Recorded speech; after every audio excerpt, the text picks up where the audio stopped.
Assalamualaikum warahmatullahi wabarakatuh. Kadang-kadang ada sesuatu yang mungkin gagal untuk kita raih, susah untuk kita dapat, atau mungkin beban hidup yang sebenarnya tidak berat tetapi rasanya begitu berat, susah untuk kita lalui, bukan karena apa-apa. Satu amunisi besar yang dulu oleh orang-orang terdahulu yang soleh itu mereka miliki, kita tidak miliki. Kita tidak miliki. Imam Malik ada yang tanya, kitabnya beliau namanya Muwatta, ditulis 1250 tahun yang lalu. Tapi itu kitab sampai sekarang masih ada. Kok bisa dapat kekuatan seperti itu? Kalau bukan karena takdir Allah, mustahil. Dan kitab-kitab yang lain ini contoh saja, contoh. Satu di antara ribuan contoh kaitan dengan masalah kitab misalnya. Tapi kitab ini, Muwatta ini kitab menjadi kitab rujukan imam-imam berikutnya termasuk Imam Syafi'i dan Imam Ahmad bin Hanbal. Yang kala itu namanya kitab Muwatta ini luar biasa. Bahkan di beberapa momen dalam, ini setelah yang menulis meninggal, tapi di dalam beberapa momen, hampir 100-200 tahun, itu di penjuru dunia Islam, orang itu kalau nggak punya rumah, itu nggak apa-apa. Tapi jangan sampai nggak punya Muwatta. Ada masanya begitu. Kalau ditanya, punya rumah? Nggak punya. Orang nggak ngehina, nggak jadi aib.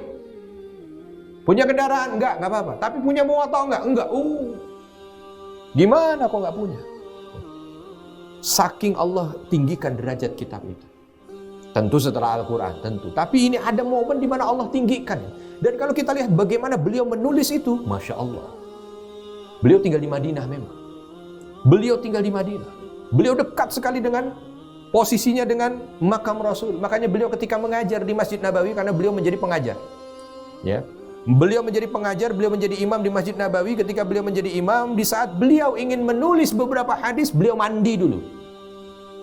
Mandi memakai baju terbaik, wangi-wangian, lalu datang ke makam Rasul sallallahu alaihi wasallam, menyampaikan salawat kepada beliau, baru ditulislah sabda beliau, sabda Nabi. Satu ditulis. Dan tidak langsung nulis banyak, enggak. Nanti lagi, berikutnya begitu lagi. Bayangkan.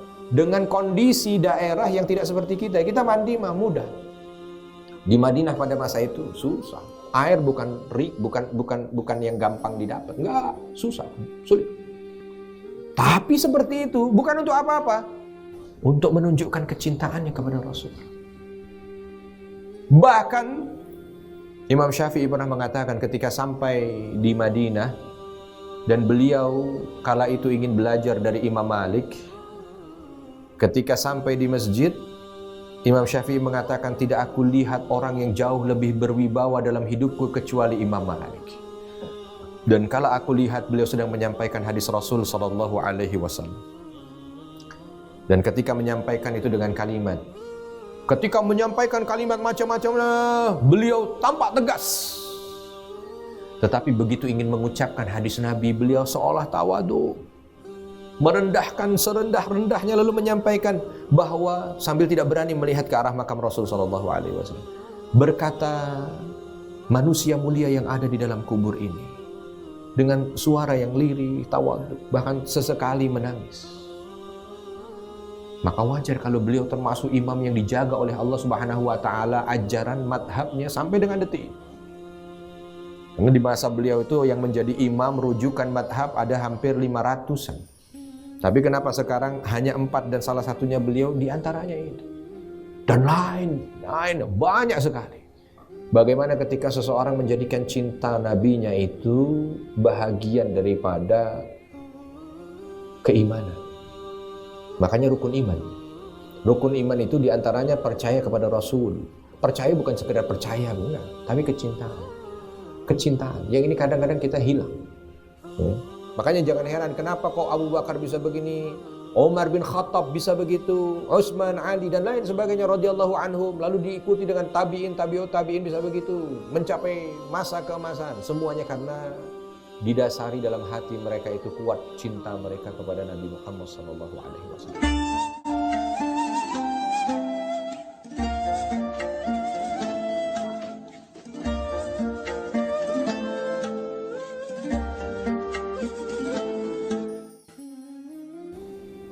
Dan tidak jarang beberapa hal yang dia itu di luar nalar manusia karena cintanya pada Rasul, Allah berikan sebagai anugerah untuk dia.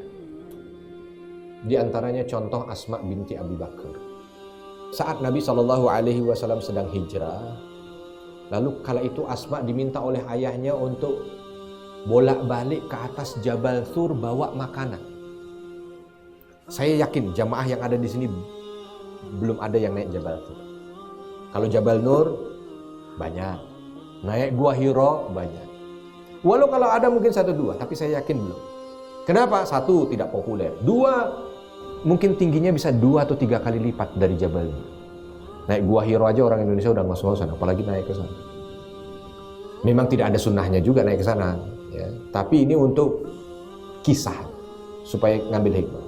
Saya 3 kali naik ke sana, ke Jabal Thur. Jarang orang naik ke sana, medannya juga masih. Hanya sekedar untuk melihat saja.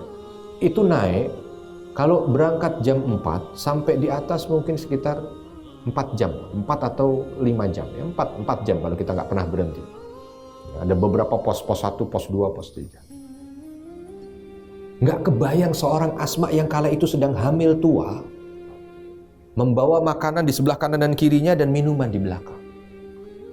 Bukan hamil yang baru 1-2, bukan, udah hamil tua. Berat, naik ke atas. Kenapa diminta anaknya yang hamil itu oleh Abu Bakar? Karena ini strategi. Sebab orang Quraisy kalau melihat ada orang hamil membawa makanan, nggak mungkin ada pikiran naik ke gunung, nggak mungkin. Sehingga apa? Sehingga ini akan mengelabui orang Quraisy, kafir Quraisy, dan tidak mengejar Nabi kala itu. Karena ini posisinya sedang dalam perjalanan hijrah. Dan strategi Nabi untuk memutar jalan, sehingga apa? Sehingga tidak diketahui oleh musuh. Nggak ada itu Abu Bakar dan istrinya mengatakan, jangan, ini anak kita, dia sedang hamil tua, nanti kalau begini ini bisa keguguran, nanti bisa apa segala macam. Nggak ada. Selama untuk Nabi, untuk Rasulnya, berangkat. Luar biasa. Nggak lama dari itu diminta untuk juga hijrah. Hijrahnya juga nggak kayak kita sekarang, kalau dari Mekah menuju ke Madinah naik bis AC, ada kereta cepat. Dulu nggak, jalan kaki. Yang usia kehamilannya udah. Begitu sampai di Madinah, di bulan di mana orang Madinah punya keyakinan bayi yang lahir di bulan itu, gitu ya. Ini tahayul khurafat mereka. Di bulan itu pasti celaka. Pasti celaka. Bertumpuk-tumpuk kan yang ada di pikiran, tapi itu nggak ada. Semuanya hilang seolah karena semuanya dijalankan karena Rasul. Semua dijalankan karena cintanya pada Nabi dan membuktikan. Ini bayi pertama yang lahir setelah hijrah Nabi adalah bayinya Asma. Lahir dalam kondisi sehat, bahkan mampu untuk memupus semua tahayul khurafat menjadi amunisi dakwah kepada orang Madinah yang masih memegang tahayul khurafat mereka yang lahir di bulan. Karena ternyata sehat, bahkan menjadi ulamanya sahabat. Karena cintanya kepada Nabi. Karena cintanya kepada Nabi. Kalau ada kesalahan saya mohon maaf, dan kepada Allah mohon ampun. Mudah-mudahan kita termasuk bahagian mereka-mereka yang diberikan kekuatan oleh Allah untuk bisa mencintai Rasul dengan berbagai macam ungkapan dan aktivitas. Yang penting bagaimana cinta itu tertanam. Bisa dengan mengikuti segala apa yang beliau laksanakan, yang disebut dengan ittiba'us sunnah. Bisa dengan ihya'us sirah, menghidupkan sirah-sirah Nabi sehingga di tempat-tempat kita ada itu diceritakan kembali tentang sejarah Nabi.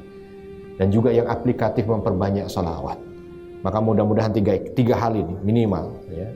Mengikuti sunnah Rasul, apa yang disunnahkan oleh Rasul, dikerjakan oleh Rasul, berusaha untuk dilakukan karena kecintaan kepada Nabi. Yang kedua, menghidupkan sirah Nabi, kisah-kisah tentang Nabi Muhammad ini jangan pernah kita ada satu sesi hidupnya yang kita tidak ketahui. Nggak tahu sejarah tentang siapapun, bahkan tidak tahu sejarah tentang diri kita sendiri pun tidak ada masalah. Tapi jangan sampai tidak tahu tentang sejarah Nabi kita yang mulia. Dan yang ketiga adalah memperbanyak lisan ini membaca salawat kepada beliau. Sehingga kebaikan dari salawat yang kita ucapkan itu mampu untuk bisa mendatangkan kebaikan hidup dunia dan akhirat. Dan insya Allah bisa mendatangkan syafaat bagi kita nanti dari Nabi SAW di akhirat. Kalau ada kesalahan saya mohon maaf. Subhanakallahumma wa bihamdika asyhadu an la ilaha illa anta astaghfiruka wa atubu ilaik. Wassalamualaikum warahmatullahi wabarakatuh.